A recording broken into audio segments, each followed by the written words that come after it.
ማንኛውም ሰው ቆንጆ ቢሆን አይጣዳም፣ ግን አንዳንድ ጊዜ ቆንጆ ለመሆን ተብሎ የሚደረጉ ነገሮች ዋጋ ያስከፍላሉ። ሰላም፣ እንዴት ናችሁ? ዛሬም ሁልጊዜ እንደማደርገው አንድ አሪፍ ያልኩትን ፊልም ይዤላችሁ መጥቻለሁ። የቤተሰብ ቁጥራችን 54700 ደርሷል። ለዚህም በጣም ነው አመሰግነው።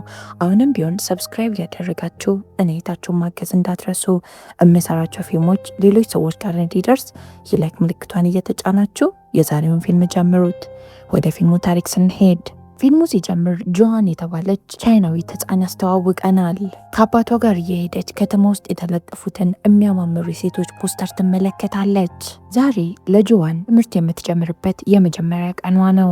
አባቷ እንደፈራች ስለተረዳ እየዘፈነና እያዝናና ትምህርት ቤት ያደርሳታል። የሚገርመው ነገር ግን ትምህርት ቤት ገብታ ልክ ጓደኛ ለማፍራት ስትሞክር ተማሪዎች በአይኗና በአቋሟ ያሾፉባታል። ጆዋን ምሳ ለመብላት ተቀምጣ ምሳቋን ስትከፍት ተማሪዎች ምግብሽ ይሸታል ብለው ደግሞ አፍንጫቸውን ይይዛሉ። እንደዚህ ተማሪዎች የሚያደርጉት ነገር ጆዋንን በጣም እያናደዳት እየመጣ ነው። እንደዛም ሆኖ ግን ከክላስ በኋላ አባቷን ስታገኘው በጣም ደስተኛ ሆና ነበር ያገኘችው። አባቷ አንድ ትምህርት ቤት ውስጥ የጽዳት ሰራተኛ ሆኖ ነው የሚሰራው። አባቷም የትምህርት ቤት ሁሉ እንዴት ነበረ ጓደኛ ፈራሽ ብሎ ሲጠይቃት እሷም አዎ ጓደኞች አገኘው ብላ ነበር የዋሸችው። አባቷ ስራ ስለነበረበት አምሽቶ ነው ወደ ቤት የሚገባው። ይህም ማለት ከቤተሰቦቹ ጋር ያን ያህል ጊዜ አያሳልፍም። ጆዋንም ወደ ቤት መሄድ ስላልፈለገች አባቷ የሚሰራበት ትምህርት ቤት ለመቆየት ትወስናለች። እዛው ትምህርት ቤት ውስጥ ትልልቅ ተማሪዎች ፕሮግራም አዘጋጅተው ስለነበር ይህንን ፕሮግራም መመልከት ትጀምራለች። የሃይስኩል ተማሪዎች የፕሮም ምሽታቸው ነበር። በዚህን ሰዓት ሁሉም ተማሪዎች ተወዳ ተመርጣ አንዲት ቆንጅዬ ሴት ትጠራና የፕሮሟ ንግስት ተብላ ቲያራ ይደረግላታል። ጆዋንም ለዚች ቆንጆ የአሜሪካዊ ሴት ቲያራ ሲደረግላት ከሩቅ እየተመለከተች ነበር። ከአመታት በኋላ አሁን ጆዋን በጣም ትልቅ ሆናለች። የሃይስኩል ተማሪ ናት። ነገር ግን ሜካፕ ሳትቀባ ከቤቷ አትወጣም። አብራት የምትማር የአንዲትን ኢንፍሉዌንሰር ላይቭ ስትሪም እየተመለከተች እቺ ሴት ለፕሮም አልወዳደርም ምክንያቱም በጣም ቢዚ ነኝ ብላ ትናገራለች። ጆዋን የዚችን ልጅ ንግግር ከሰማች በኋላ በጣም ነበር የተደሰተችው። ጓደኛዋ ጋርም ስትደውልላት ጓደኛዋ ስልክ እያነሳች አልነበረም። ጆዋንም አብዛኛው ጊዜ ፎቶ ለመነሳት የምትጠቀመው አንድ ፊልተር አለ። የቻይናዊ መልኳን ቀይሮ አሜሪካዊ የሚያስመስላት ፊልተር። እዚህ መሀል ፊልተሩን ደጋግማ ስለምትጠቀም ከድርጅቱ የጽሁፍ መልእክት ተላከላት። ፊልተሩን በጣም ደጋግመሽ ስለምትጠቀሚ በህይወትሽ ደግመሽ ማታገኘውን እድል ልንሰጥሽ እንፈልጋለን ይሏታል። እዚህ መሀል የጆዋን እናት ትመጣና ለምንድነው ግን እንደዚህ በጣም ብዙ ሜካፕ የምትጠቀሚው ብላ ልጇን መቆጣት ጀመረች። ሜካፕ ባትጠቀሚም እኮ በጣም ቆንጆ ነሽ አለቻት። እዛም ከትምህርት ቤት ስትለቀቂ በጊዜ ወደ ቤት ነይ፣ ቻይና ባህላዊ ምግብ እንዴት እንደሚሰራ አሳይሻለሁ አለቻት። ጆዋን እናት የዚህ ምግብ አሰራር የተማረችው ከእናቷ ነው። እናም ልጇን ማስተማር ትፈልጋለች። ጆዋንም እናቷ የቋጠረችላትን ምግብ መብላት ስለማትፈልግ ምግቡን ወስዳ ለጓደኛዋ ብሬንዳ ሰጠቻት። ከዛም ጆዋን ሰማሽ ያቺ ኢንፍሉዌንሰር ምን እንዳለች ብላ ጓደኛዋን ጠየቀቻት። እሷ የፕሮም ንግስት ለመሆን የማትወዳደር ከሆነ እኔ እድሉን አገኛለሁ ማለት እኮ ነው፣ ብወዳደርስ ብላ ጆዋን ሀሳቡን አመጣች። ብሬንዳ እንደዚህ አይነት ውድድሮች ላይ እኮ መሳተፍ የለብሽም፣ ዝም ብሎ ጊዜ ማባከን ነው አለቻት። እዚህ መሀል እዛው ትምህርት ቤት የምትማረው በጣም ታዋቂ ኢንፍሉዌንሰር የሆነችው ኦሊቪያ ወደ ምሳ መብያ ክፍሉ ትገባለች። እናም ከሳይንስ አስተማሪዋ ጋር ላይቭ ላይ ቪዲዮ እየቀረጸች ነበር። አስተማሪዋም አንድ ያዘጋጀችው ፕሮጀክት ስለነበር ለዛ ፕሮጀክት $1000 ኦሊቪያ በበጎ ፈቃደኝነት ትሰጣለች። እዛም ኦሊቪያ በመሀል ቪዲዮን ታቋርጠውና አስተማሪዋን ገንዘቡን ሲሰጥሽ በጣም ደስተኛ መሆን አለብሽ፣ ብትቺ አልክብሽ ያለቻት። የሚገርመው ነገር ትምህርት ቤት ውስጥ ያሉ ሴቶች ኦሊቪያ ቪዲዮ ውስጥ ለመግባት ይሯሯጣሉ። ጆዋንም ከነዚህ ሴቶች ውስጥ አንዷ ነበረች። ብሬንዳ ግን የኦሊቪያ ተከታይ አልነበረችም። ጆዋንም እንዴትም ብላ ጓደኛዋን አሳምና ለፕሮም ንግስት ለመወዳደር ትወስናለች። ጆዋን ከእናቷ ጋር ወደ ቤት እየሄደች እናቷ የቻይና ሙዚቃ መኪና ውስጥ ከፍታ ነበር። ጆን እንደ ህፃንነቷ አሁን የቻይና ሙዚቃ አያዝናናትም። ማንነቷ በጣም እየራቀች እየመጣች ነው። ጆዋን ከእናቷ ጋር ወደ አንድ ትልቅ ቤት ይሄዳሉ። አባቷ የዚህ ቤት የጽዳት ሰራተኛ ነው። ጆዋንም የእነዚህን ሰዎች ቤት ስትመለከት በጣም ነበር የተደመመችው። ሰዎቹ በጣም ሀብታሞች ናቸው። አባትየው አጽድቶ ጨርሶ የጽዳት እቃውን እየሰበሰበ እያለ በጣም ውድ አበባ ማስቀመጫ ይሰብራል። ሰሪዋም ክፉ ነገር ላለመናገር ራሷ እንዴትም ታረጋጋና እንደዚህ አይነት ነገር ድጋሚ የሚፈጠር ከሆነ አይደለም የኔም ቤት የሌላ ሰው ቤት እንኳን እንዳታጸዳ ነው ማድረግ አለችው። የጆዋን አባት ስብርባሪውን እየሰበሰበ እያለ እጁን ወቅቶት ነበር። እናም ገንዘብ መውጣት ስላልፈለገ እኔ ለዚህ ቁስል ሆስፒታል አልሄድም፣ እዚሁ እናትሽ ቁስሉን ትሰፋዋለች አላት። የጆዋን አባትም በጣም ተጨንቆና ተቸግሮ አሁን በዚህ ቁስል ምክንያት ስራ መስራት አልችልም፣ ምንድነው መሆነው ብሎ መጨነቅ ይጀምራል። ማራይ ስለሌለው ልጁን ከትምህርት ቤት ስትመለሺ የጽዳት ስራዬን አግዥኝ ይላታል። ጆዋን የአባቷን ስራ መስራት ባትፈልግም አማራጭ ስለሌላት እሺ ያለችው። ጆዋን በህልሟ የፕሮም ንግስትን አሸንፋ ቲያራው ሲሰጣት ትመለከታለች። ነገር ግን መድረክ ላይ ወጥታ ራሷን ስትመለከት ሞሉያ እና ባልዲ ይዛ ነበር። ጆን ከእንቅልፏ ልክ እንደነቃች ነበረ። አሁንም በድጋሚ ደጋግማ ከምትጠቀመው ፊልተር ድርጅት መልእክት ይላክላታል። የሚቀጥለው ቀን ጆዋን ወደ ትምህርት ቤት ትሄዳለች። እናም ለፕሮም ንግስት እንዲመርጧት የምርጫ ቅስቀሳ ፖስተር ትለጥፋለች። የሚያሳዝነው ነገር ግን የእሷ ፖስተር ከሌሎች ተማሪዎች በጣም ትንሽና ዲዛይኑ በጣም የሚደብር ነበረ። ጓደኛዋ ብሬንዳ ግን አሪፍና ሰፊ የሚያምር ፖስተር ሰርታ መጣችላት። ያሳዝነው ነገር ግን አንድም ተማሪ የእሷን ፖስተር ለማየት አልሞከረም። ሮዋን ትምህርት ቤት ውስጥ እየተዘዋወረች አብዛኛው ጊዜ ፕሮም ንግስት ሆነው የሚመረጡ ተማሪዎች የፀጉር ከለራቸው ከሷ ይለያል፣ የቆዳ ከለራቸውም ከሷ ጋር ምንም አይገናኝም። እሷም የፀጉር ከለሯ ቢያንስ ከነሱ ጋር እንዲገናኝ ስለፈለገች የፀጉር ከለሯን ቀየረችው። እናትና አባቷ የልጃቸውን የፀጉር ከለር መቀየሩን ሲመለከቱ በጣም ነበር የደነገጡት። እናቷ በጣም ተናዳ መጀመሪያ የነበረው የፀጉር ከለርሽ እኮ በጣም ነው የሚያምረው አለቻት። ሮዋንም በጣም ተናዳባቸው ጥላቸው ወደ ትምህርት ቤት ለመሄድ ትነሳለች። እናቷም አደራ ዛሬ በጊዜ ከትምህርት ቤት ነይ፣ የቻይኖች አዲስ ዓመት ነው፣ አድ ላይ ምግብ እንሰራለን ትላታለች። ኦሊቪያም የጆዋንን ፀጉር ስትመለከት በጣም ደንግጣ ፀጉርሽ ያምራል ብላት አለፈች። ብሬንዳ ግን ደስተኛ አልነበረችም። ጆዋን ማንነቷን ትታ ሌሎች ተማሪዎችን ለመሆን እየሞከረች እንደሆነ ወዲያው ነበር የተረዳችው። ኦሊቪያም ከትምህርት ቤት በኋላ ጥፍራችንን ለመሰራት ስለምንሄድ አብረሽኔ ብላ ጆዋንን ጠራቻት። ለእውነቱ ጆዋን እንድትመጣ የጋበዘቻት ጥፍራቸውን ሄዶ የሚሰሩበት ቤት ባለቤቷ ቻይናዊ ስለሆነች አናግራት ዋጋ እንድታስቀንስላት ነው። ቻይናዊቷ ሴትዮም እኔ ቅናሽ ልሰጥ የምችለው ለአንቺ ብቻ ነው፣ እነሱ ግን ሙሉ ይክፈሉ አለቻት። ጆዋን እንዴትም ብላ ሴትዮዋን በቻይንኛ ለምናትም ቢሆን ለሁሉም ቅናሽ አደረገችላቸው። እዚህ መሃል ጆዋን ኦሊቪያን አንቺ የፕሮም ንግስት ለመሆን ስለማትወዳደሪ እንዲወዳደር ለማን ልትደግፊ ያሰብሽ አለቻት። ምክንያቱም ተማሪዎች ኦሊቪያን በጣም ስለሚወዳት እሷ የመረጠችው ሰው አሸናፊ እንደሚሆን ጆዋን እርግጠኛ ናት። ይህንን ስላወቀች ፕሮም ንግስት መሆን የምትፈልግ ሌላኛዋ የኦሊቪያ ጓደኛ ለኦሊቪያ ስጦታ ትሰጣለች። ኦሊቪያም ለጓደኛዋና ለጆዋን ቪዲዮ ትሰራላቸዋለች። እነዚህ ሁለት ሴቶች አንዳቸውን ለፕሮም ንግስት መምረጥ አለባችሁ።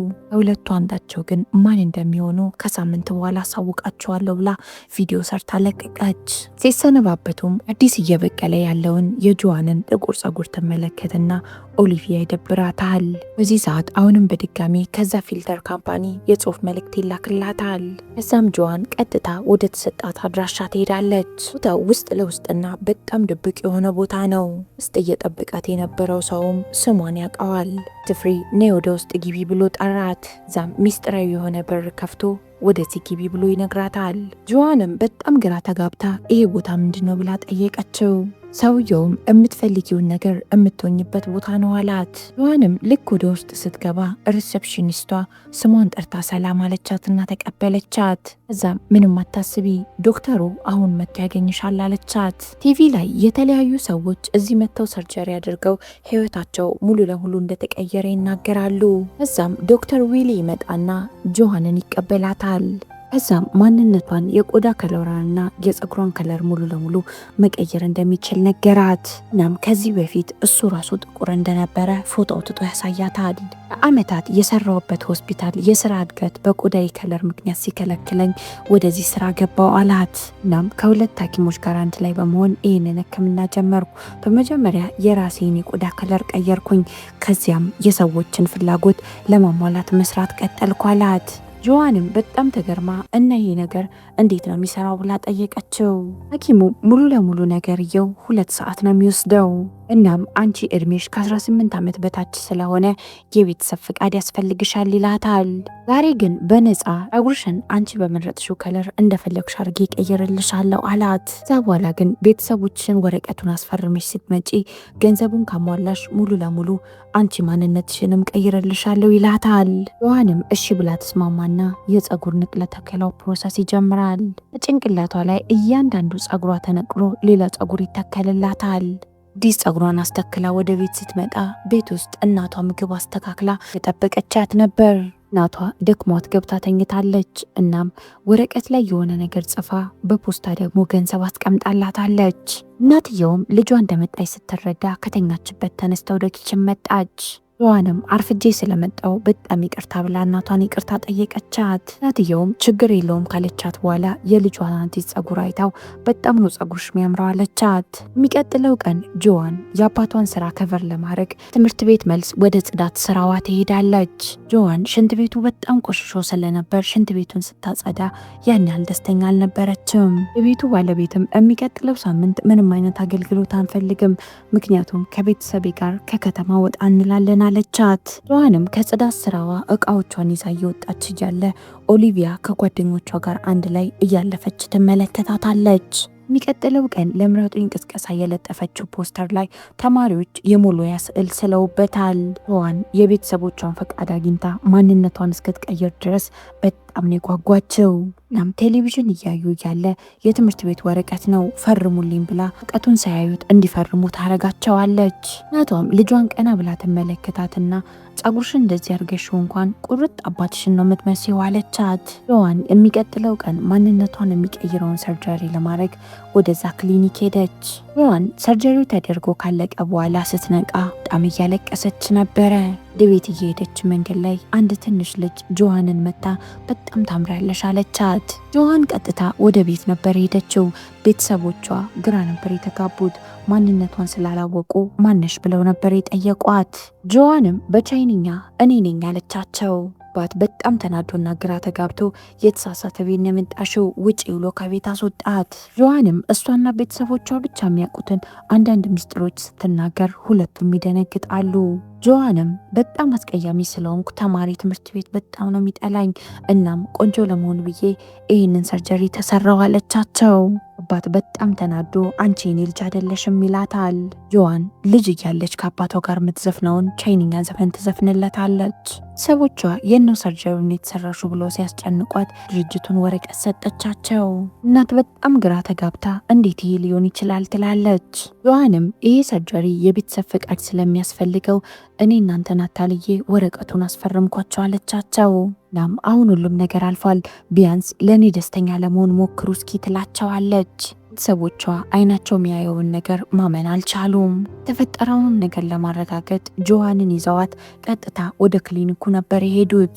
ዶክተር ዊሊም ወጥቶ ከጆዋን ቤተሰቦች ጋር ይገናኝና ጆዋን ቤተሰቦች በጣም ተናደው ፈጠን ብለህ ልጃችንን መልስልን አሉት። ኪሙም ይሄ ነገር መመለስ የሚችል ነገር አይደለም፣ አሁን ከዚህኛው መልኳ ጋር መኖር አለባት ይላል። ጆዋን እናት እያለቀሰች እኔ ቻይናዊ ልጄን ነው የምፈልገው እያለች ሐኪሙን ትለምነዋለች። ሐኪሙም የልጃችሁ ለውጥ ህይወቷ ላይ ምን ያህል ለውጦች እንደሚያመጣ ስትመለከቱ እኔን በጣም ነው የምታመሰግኑኝ አላቸው። እንደውም እሷን አይታችሁ እናንተ ማንነታችሁን ለመለወጥ ትሞክራላችሁ ይላል። እናም እናንተም ለመለወጥ የምትፈልጉ ከሆነ የቤተሰብ ዲስካውንት አረግላችኋለሁ ብሎ ወረቀት ይሰጣቸዋል። ጆዋን ቤተሰቦች ክሊኒኩን ሲበጠብጡ ይባረራሉ። እናቷ ለምን እንደዚህ ያደረግሽ እያለች አሁንም ቢሆን እየጮኸችባት ነው። እንድ ለየት የሚያደርገን ነገር ቻይናዊ መሆናችን ነበር፣ እሱንም አጠፋሹ ትላለች። ጆዋን በእናቷ በጣም ተናዳ እኔ ቻይናዊ መሆኔ ደካማ እንደሆነ ነው እንጂ ያደረገኝ ምንም የጠቀመኝ ነገር የለም አለቻት። አሁን በየሄድኩበት ቦታ አይንሽ ጠበበ፣ አንቺ አስቀያሚ እየተባልኩኝ የሚናገረኝ ሰው የለም። ቤተሰቦቿም በልጃቸው ንግግር በጣም ነበር የተጎዱት። እናቷ መጨረሻ የምትለው ነገር ብታጣ አሁን ላደረግሽው ነገር ዋጋ ካልከፈልሽበት ቆይታ ያለሽ አለቻት። ጆዋንም ለእናቷ ትመልስላታለች። እንደውም ያጠፋሁት ነገር ቢኖር ይህንን ነገር ቀድሚያ ለማድረጌ ነው አለቻት። የጆን አባትን በጣም ተናዶባት ባየውሽ ቁጥር የእናቴን አይን አንቺ ውስጥ አየው ነበር፣ አሁን ግን ሌላ ሰው ሆነሻል አላት። የሚቀጥለው ቀን ብሬንዳ እየደጋገመች ለጆና ብትደውልላትም ስልኳን ግን አታነሳላትም። ቅልፏ ተነስታ መስታወት ፊት ቆማ ራሷን ማደናነቅ ትጀምራለች። እዚህ መሃል ግንባሯ ላይ ስስ ቆዳ ይነሳል። ሳም ራሷን አስተካክላ ጆና ወደ ትምህርት ቤት ሄደች። ለሁሉም ሰው ራሷን አዲስ አድርጋ ነበር ያስተዋወቀችው፣ ከሌላ ሀገር አዲስ የመጣች ልጅ እንደሆነች ተናግራ። ተማሪዎች እንደ በፊቱ አይደለም ያሾፉባት። በተለይ ወንዶቹ ልክ እንደተመለከቷት ሁሉ ነገሯን ወደው ያወሯት ጀመር። ዛ ሰዓት ቀጥታ ሄዳ ከኦሊቪያ ግሩፕ ጋር ለመቀመጥ ትሞክራለች። ኦሊቪያም ለምንድነው ወደዚህ የመጣሽው ብላ ጠየቀቻት። ጆዋንም ቦቴ የፊልም ፕሮዲውሰር ነው፣ ፊልም ለመስራት ነው ወደዚህ ሀገር የመጣ ነው አለቻት። ሊቪያ ፊልም መስራት በጣም ስለምትፈልግ ሁሉንም ታስነሳና ለጆዋን ቦታ አስለቀቀችላት። ኦሊቪያም እሷም አክተር እንደሆነች ነገረቻት። ሁሉም የኦሊቪያ ጓደኞች የሚበሉት ነገር ውስንና በጣም ትንሽ ነው። ጆዋንም እንደነሱ ለመሆን ስለምትፈልግ እነሱ የሚያደርጉትን ማድረግ ትጀምራለች። አጋጣሚ ሆኖ ጆዋን ምግቧን ስትደፋ ብሬንዳ ታያታለች። ጆዋን ኦሊቪያን ቅዳሜ ምን ፕሮግራም አለብሽ ብላ ጠየቀቻት። አባቷ አሰሪ የዛን ቀን ቤተሰቦቿን ሰብስባ ወደ ሌላ ሀገር ትሄዳለች። ስለዚህ እዛ ቤት ውስጥ ፕሮግራም ማዘጋጀት ፈልጋ ነው። ጆዋንም በዚህ ሳምንት ቤተሰቦቼ ከከተማ ይወጣሉ እና ቤቴ ፕሮግራም ላዘጋጅ ነው አለቻቸው። ጆዋንም ከበፊት ጀምሮ ትምህርት ቤት ውስጥ የምትወደው ልጅ ከእሷ ጋር እየደነሰ ነበረ። ተማሪዎች ደግሞ ለኦሊቪያ ስጦታ አምጥተው ይሰጧታል። ጆዋንም ኦሊቪያ ከነዚህ ውስጥ አንዳቸውን ለፕሮም ንግስት እንዳትመርጥ ብላ ፈርታ ወደ እሷ ትሄዳለች። የጆዋን የፊት ቆዳ አሁንም ቢሆን አልፎ አልፎ እየተላጠ ነው። ጆ እናት ዝም ብላ እየደጋገመች ስልክ ትደውልላታለች። ጆዋን ግን ስልክ እያነሳች አይደለም። ሊቪያም ጆዋንን በህይወትሽ ምን ማሳካት ነው የምትፈልጊው ብላ ጠየቀቻት። ጆዋን ዘፋኝ መሆን ነው የምፈልገው ብላ ነገረቻት። ሊቪያም እስኪ አሁን ለኔ የሚሆን ዘፈን ጻፊልኝ አለቻት። ጆዋንም በሚያስጠላ ድምጿ ዘፈን ለመዝፈን ትሞክራለች። ሊቪያም ወደ ጆዋን ጠጋ ትልና ሚስጥርሽን አውቃለሁ አለቻት። ጆዋንም ምን እንደሆነ ማወቅ አልፈለገችም። ወዲያው ነበር ወሬ የቀየረችው። ሊቪያም ለፕሮም ንግስት የምትገቢ ሰው መሆንሽን አሳይኝና ችግር የለውም የኔን ድምፅ ታገኛለሽ አለቻት። የዛኑ ሰዓት ነበረ ብሬንዳ እቺ ሴት ጆዋን እንደሆነች ስላወቀች ጠጋትልና ጆዋን ብላ ታናግራታለች። ምንድን ያደረግሽው? ምን ተፈጥሮ ነው እንደዚህ የተቀየርሽው ብላ ጠየቀቻት። ጆዋን አላምን ስትላት ስልኳን ተወስድባትና ፓስወርዷን ስታስገባ ስልኳ ይከፈታል። በመጨረሻም ጆዋን እውነቱን አመነች። ብሬንዳም በጣም ደጋግሜ ደውዬልሽ ነበር፣ ለምንድነው ስልክሽን ማታነሺው ትላታለች። ጆዋንም ላደረገችው ነገር ብሬንዳን አቅፋ ይቅርታ ጠየቀቻት። እዚህ መሃል ድምፅ ከውጭ ይሰሙና ድምፅ ወደ ሰሙበት ቦታ ይሄዳሉ። ሁሉም ተማሪዎች የቆዳ ከለራቸው ጠቆር የሚል ተማሪዎች አይተው እነሱ ላይ ያፈጠውባቸዋል። እናም እዚህ ፕሮግራም ላይ ምን ታረጋላችሁ ብለው ጠየቋቸው። ሊቪያም እባክሽ እነዚህ ልጆችን አስወጭልኝ ብላ ጆዋንን ጠየቀቻት። እውነቱ ከሆነ እነዚህ የቆዳ ከለራቸው ጠቆር የሚሉ ተማሪዎች የመጡት ከብሬንዳ ጋር ነበር። ብሬንዳም ኦሊቪያን አንቺ ምንም አይመለከትሽም፣ ጆዋን ነው እኛን የጋበዘችን አለቻት። አሁን ላይ ጆዋን ወገን መምረጥ ነበረባት። ስለዚህ የመረጠችው ወገን ደግሞ የኦሊቪያን ነው። ብሬንዳን ከነ ጓደኞችሽ ቤት የለቀሽ ውጪ ትላታለች። ኦሊቪያም ጆዋን ያደረገችውን ነገር ስታይ እኔ የፕሮም ንግስት እንድትሆን ጆዋንን መርጫለሁ አለች። ሁሉም ሴቶች በጆዋን በጣም ቀንተው ከበው ታድለሽ ይሏታል። ጆዋን በጣም አምሽታ ወደ ቤት ተመልሳ ስትመጣ ቤተሰቦቿ ቁጭ ብለው እየጠበቋት ነበር። እናም ይሄ ሁሉ ሰዓት የት ነበርሽ ብለው ጠየቋት። ጆዋንም ከጓደኞቼ ጋር ነበርኩ ብላ ነበር የመለሰችላቸው። አባቷም መጠጥና ሲጋራ ነው ልጁ የምትሸተው፣ በዚህም በጣም ነበር የተናደደው። እዚህም ምክንያት አሁኑኑ ፈጥነሽ ስልክሽን ስጭኝ ብሎ ይጠይቃታል። ጆዋንም አልሰጥህም ብላ ነበር የመለሰችለት። አባቷ ግን በግድም ቢሆን ስልኩን ይወስድባትና ድጋሚ የኔን እምነት ስታገኚ ስልኩን ሰጥሻለሁ አላት። ቀጥለው ቀን ከእንቅልፏ ተነስታ ልክ መስታወት ስትመለከት በጣም ብዙ ቆዳዎች ከፊቷ ላይ የተላጠ ነው። ጆ የተላጠውን ቆዳዋን ፈጠን ብላ በሜካፕ ትሸፍነውና ወደ ትምህርት ቤት ትሄዳለች። አሁን ትምህርት ቤት ውስጥ ከኦሊቪያ ግሩፖች ጋር ነው የምትውለው። እነሱ እንደሚመገቡት እሷን መመገብ ጀምራለች። እናም ለፕሮም ከሚወዳደሩ ሴቶች መሃል የጆ ስምም አለበት። ብሬንዳም ጓደኛዋ ጆን ከሩቁ እየተመለከተቻት በጣም ያዘነችባት ትመስላለች። ጆም ልታናግራት ትሞክራለች። ብሬንዳም የቆዳ ከለርሽን ልክ እንዳስቀየርሽ እዚህ በፊት የነበረው ማንነትሽን አስቀያሚ አድርገሽ እንደምታስቢ ነው የተረዳሁት አለቻት። ምናልባትም እኔንም አስቀያሚ ነች ብለሽ እያሰብሽ ይሆናል ትላለች። ጆ እንደዛ አይደለም ብላ ነገሮችን ለጓደኛዋ ለማብራራት ሞከረች። ብሬንዳ ግን ልታናግራትም ስላልፈለገች ጥላት ነበር የሄደችው። የጆዋን ሁኔታ በጣም እየባሰ እየመጣ ነው። አሁን ቆዳዋ ቀደም ካለው በላይ በጣም እየተላላጠ ነው። የሆነ ያለው ነገር በጣም ስላሳሰባት ሐኪሟን ለማየት ትሄዳለች። ግሩ ግን ሐኪሙ በጣም ስራ በዝቶበት ቢዚ ሆኖ ነበር። ሪሴፕሽኒስቷም በዚህ ዓመት በጣም ቢዚ ነው፣ የሚቀጥለው ዓመት ምናልባት ልታዩ ትችያለሽ አለቻት። ጆዋንም እየተፈጠረ ያለውን ነገር ለሪሴፕሽኒስቷ ስትነግራት ሪሴፕሽኒስቷም ይሄ እኮ ማንኛውም ሰው ላይ ይፈጠራል፣ በዚህ ፕላስተር መጠገን ትችያለሽ ብላ ፕላስተርና የሚቀባ ክሬም ትሰጣታለች። ጆዋንም በተባለችው መሰረት ምሽት ላይ ክሬሙን ተቀብታ ፕላስተሩን አደረገችበት። እናቷም ጆዋንም ፈልጋ ወደ ክፍሏ ስትመጣ ጆዋን ፊቷ እንዳታይባት እንዳትገባ ታረጋታለች። ነገር ግን ይጠሯትና አባትሽ ከስራ ተባሯል ብላ እናቷ ነገረቻት። ጆዋንም ለምን ተባረረ ብላ ስትጠይቅ አባትሽ የሚሰራበት ቤት ውስጥ አንድ ሰው ያለ ፍቃድ ገብቶ ፕሮግራም አዘጋጅቶ ነበር አለቻት። እናም አባትሽን ብቻ አይደለም ያባረረችው ሴትየዋ ቤት ውስጥ የሚሰሩ ሰራተኞችን በጠቅላላን ያባረረችው አለቻት። ጆ እናትም ስለዚህ ነገር የምታውቂው ነገር አለ ብላ ጆን ጠየቀቻት። ጆን በጣም ተናዳ እናንተ ደግሞ የሆነ ነገር በጠፋ ቁጥር እኔ ላይ ማላከክ ትወዳላችሁ አለቻቸው። ዛም እንደውም ይኮ ለእናንተ ጥሩ አጋጣሚ ነው፣ እንግሊዘኛ በደንብ ተምራችሁ ሌላ ስራ ለምናት ጀምሩ ማለቻቸው። ከዛም ጆዋን ወደ ፕሮም ለመሄድ ራሷን ማዘጋጀት ትጀምራለች። ልብሷን ቀያይራ ስትወጣ ቤተሰቦቿ ተመልክተዋት ምንም አላሏትም፣ ጸጥ ነበር ያሉት። ጆዋንም ዛሬ ምን አለ ለምንድን ነው ምግብ የምታዘጋጁት ብላ ጠየቀቻቸው። እነሱም አሜሪካ ከመጣን 10 ዓመታችን ነው ይሏታል። ከዛም አባት እያዘነም ቢሆን አምሮብሻል አላት። ጆም በጣም ከምትወደው ሰው ጋር ወደ ፕሮም ትሄዳለች። ይህም ልጅ ይስማታል። ልክ እንደ ሳማት ነበረ ልጁ ፊትሽ ምን እየሆነ ነው ብሎ የጠየቃት። ጆዋን ደንግጣ ፊቷን ለማየት ወደ መታጠቢያ ክፍል ሄደች። ጆዋንም በተሰጣ ፕላስተር ፊቷን ለማስተካከል ብትሞክርም ፊቷ ግን ሊስተካከልላት አልቻለም። የዛኑ ሰዓት ኦሊቪያ ትመጣና ምንድን የተፈጠረው ደህና አይደለሽም እንዴ ብላ ጠየቀቻት። እዛም ፊቷ ላይ እየተፈጠረ ያለውን ነገር ስትመለከት አልፎ አልፎ የቀድሞ ፊትሽ ካልወጣው ብሎ ሊያስቸግር ይችላል፣ እንደዚህ አይነት ነገር የተለመደ ነው ትላታለች። ኦሊቪያ ስለዚህ ሰርጀሪ በደንብ የምታውቅ ነው የምትመስለው። እዛም ፕላስተሩን ተጠቅማ የጆዋንን ፊት ታስተካክልላታለች። ከደቂቃዎች በኋላ የፕሮም ንግስት ማን እንደምትሆን ይነገራል። በሚገርም ሁኔታ ጆዋን የፕሮም ንግስት ተብላ ተመረጠች። በስተመጨረሻም የልጅነት ህልሟ ተሳካላት። በጣም ተደስታ መድረክ ላይ ሞታ ቲያራዋን ትቀበላለች። በዛን ሰዓት ፊቷ የቀለጠ ይመስል በጣም ተበላሽተዋል። የተፈጠረ ያለው ነገር ጆ በጣም ስላስደነገጣት ራሷን ስታ ትወድቃለች። በኋላም ስትነቃ ራሷን ያገኘችው ኦሊቪያ ቤት ውስጥ ነበር። ጆ ፊቷን ስትመለከት ፊቷ በጣም ተበላሽተዋል። ኦሊቪያ ግን የጆን ፊት አይታ የደነገጠች አትመስልም። የኦሊቪያ አባትም ጆን ያቅፋትና ምንም አትጨነቂ ይስተካከላል ይላታል።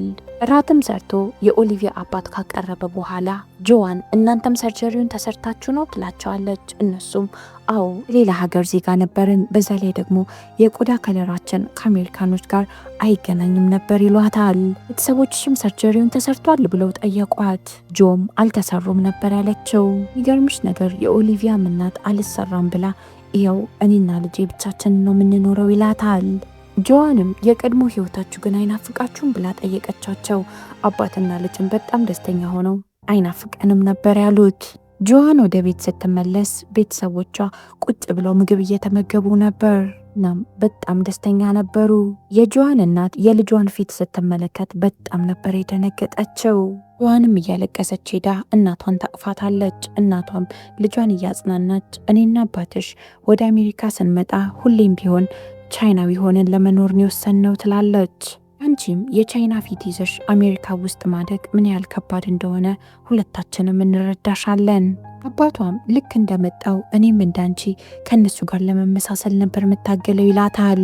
ነገር ግን ሁሌም መመሳሰል የለብሽም፣ ራስሽን ችለሽ ራስሽን መስለሽ ትኖሪያለሽ አላት። የሚቀጥለው ቀን ሕክምና ለማግኘት ጆዋን ወደዛ ክሊኒክ ስትሄድ በጣም ብዙ ሰዎች ማንነታቸውን ለመቀየር ወረፋ ሰልፍ ይዘው ትመለከታለች። ሐኪሙም ጆዋንን ሲመለከታት በጥበቃ ሰራተኞች ያስወጣትና ድጋሚ ለመመለስ እያሰብሽ ከሆነ እሱ ማይቻል ነገር ነው አላት። ጆዋንም አውሬ ነው እኮ መመስለው ትለዋለች። እሱም አይመለከተኝም ነበር ያለው። ጆዋንም በጣም ተናዳ ወደ ቤት ትሄድና አዲሱ ፊቷን መላጥ ትጀምራለች። በዚህ መሃል አባቷ በጣም የወደውን የቀድሞ አይኗን ትመለከተውና ፈገግ አለች። የዚህ ፊልም ታሪክ እዚህ ላይ ያበቃል። በሶሻል ሚዲያ ምክንያት የአሁኑ ትውልድ እንደዚህ የሆነ ነው ብላችሁ አታስቡም? ኮመንት ላይ ሀሳብ አስተያየታችሁን አስቀምጡልኝ። እስካሁን አብራችሁን ስለቆያችሁ በጣም ነው ማመሰግነው።